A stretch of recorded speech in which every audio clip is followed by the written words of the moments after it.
to tend to put the gateway in that blocking position. This is exactly what he must have counted on. He's prepared so much for this, and it looks like Flying also doubling down on the shield battery because Brave was able to exploit that choke point just perfectly. Only 1 or 2 Zealots could fight at a time, and he sent 2 more Zealots to burn down that gateway.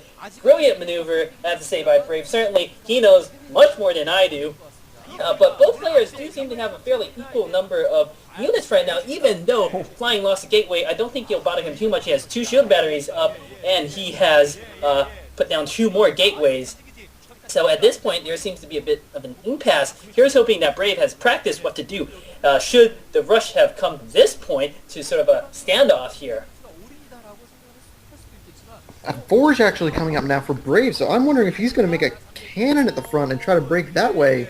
If he makes a cannon where his probe is right now, that should be able to shoot at the Zealots and maybe at the shield battery as well. And at that point, Flying is going to have to pull back, and the cannon does go down.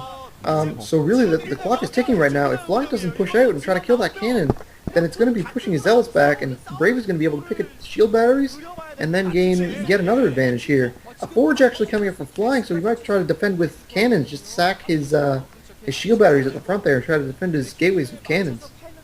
Yeah, Flying actually cancelled his Cyber-9 score and built his Forge instead. He lost the minerals that he lost like 25 minerals for doing that, and then the cannon has finished, and I think it will range the shield batteries. And Brave is pushing with 3 of his Zealots, and only on the other side, Flying is putting down 2 more cannons of his own. But then I think there will be a timing of Brave to break in here, and then Brave is doing that. He looks like he has more Zealots than Flying here, and Flying was forced to pull some of his probe back. But then Brave can always just pull back to his cannons, and then Flying cannot do anything about it. Well, cannons has finished for Flying here.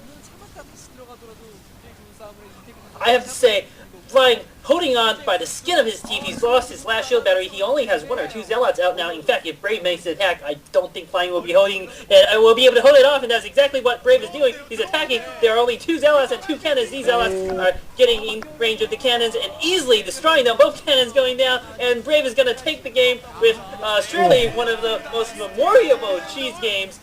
This almost calls to mind Bisu versus Pakju in the sense that both cheeses were so obviously telegraphed that it would seem impossible not to lose, because in theory, if you put the proxy down and of course coming out there from Flying, and of course, but it was I think this is one of the best PvPs certainly of this year, because it's one of those proxies that is completely transparent.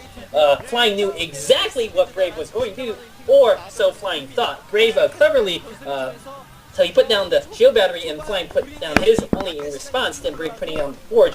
Flying realizing that, putting down his Forge in response, he was trying to get the usual Dragoon tech before that, and Brave actually managing to turn the tables, always one step ahead of Flying this game.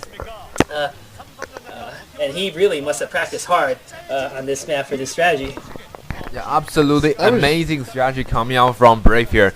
Usually when players do for 2 gate, they like to put a gateways on the back so they surprise the opponent. But this is 1 versus 1 map. If you do that, it will be very obvious. So Flying's doing this very unorthodox strategy here, but it worked out great. And I have to say, I have to agree with you. This is one of the most amazing PvP that I have seen this year. I'm just looking at this game and I'm trying to think of what Flying really could have done.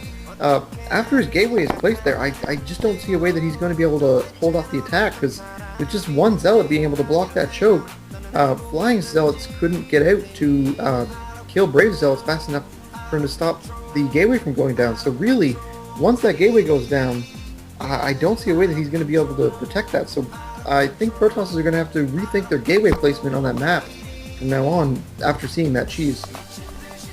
That is exactly what Brave was counting on. I mean, that's how he managed to burn down the first gateway there and get his a bit of an advantage. Plus, at that point, he had Flying on the defensive. Flying was only responding to him. Plus, Brilliant used the shield battery early on with his Zealots there, replenishing the shields quite readily. And Brave seemed to be using the shield batteries much more than Flying. So, Great game, I have to say. Almost Bisu versus Pakju, but it wasn't quite that sort of an in-base proxy. I think this is more like, what was that game? Stork versus PvP. Stork versus Best, was it? Where Stork did something. This was, of course, many OSLs ago, where Stork did something not quite the same, but no, it was Stork vs. Fantasy. Never mind. Now I remember. Stork vs. Fantasy, not even the last OSL, but the one where Stork won in the first game. Stork opened up with a tree strategy that also involved a gateway into natural, and Fantasy was caught completely unprepared when the Zealot streamed into his base. But that was, of course, a different type of matchup. It's just the location of the gateway, I guess, is more what I'm trying to get at here. Actually, the other memorable game that I remember flying from is about a year ago, I believe. It was on this map. It was Flying versus Stats. There was a huge base trade, and Flying ended up holding his third, with Stats losing his. They had a huge battle in the middle, and Stats had, I think, about 5 or 6 Dragoons left. He managed to wedge his goons behind Flying's mineral line in his third, out of range of the cannons. So Flying couldn't really do anything. All Stats had left was one pylon, and Flying ended up pulling his probes, using most of them to block the ramp, and then sending one probe over to kill Stats' final pylon. Really the only game that I ever remember Flying winning, and it was quite a spectacle. Obviously, in this Jumptree's on the other end of a pretty memorable game. Yeah, this is absolutely an amazing game coming out from Brave here. And then we can see the Brood War is still evolving after 12 years after it came out. I just want to say I find it's a these great games game. very entertaining. Maps, of course, the key is they always play on the same maps over and over again. You're going to see this. They always cycle up the maps for the new season, for instance, which will be coming out, of course, soon.